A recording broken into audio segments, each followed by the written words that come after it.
आपस में मिलजुल के रहना ये अच्छी बात है, ये खुशी की बात है।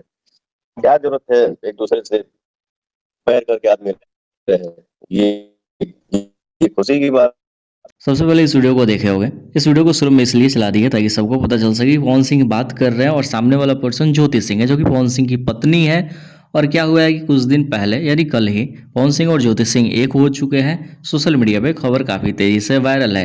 लेकिन इस वीडियो कॉल की सच्चाई क्या है इस वीडियो में देखते हैं, उससे पहले चैनल को सब्सक्राइब जरूर करें। तो देखो कट क्लियर बात करते हैं। पवन सिंह जो वीडियो कॉल पे बात कर रहे हैं, दिखाई दे रहा होगा कि ज्योति सिंह से बात कर रहे हैं, लेकिन ये गलत है।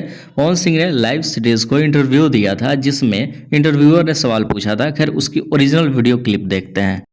आपस में मिलजुल के रहना ये अच्छी बात है, ये खुशी की बात है। क्या जरूरत है एक दूसरे से पैर करके आदमी रहे। तो अब इस बात से क्लियर हो गया पवन सिंह जो ज्योति सिंह से बात कर रहे हैं सोशल मीडिया पे दिखाया जा रहा है वीडियो कॉल बात हो रही है पूरी तरह से फेक है। पवन सिंह ने इंटरव्यू दिया था जो कि फैन ने एडिट करके कोई अपलोड कर दिया होगा।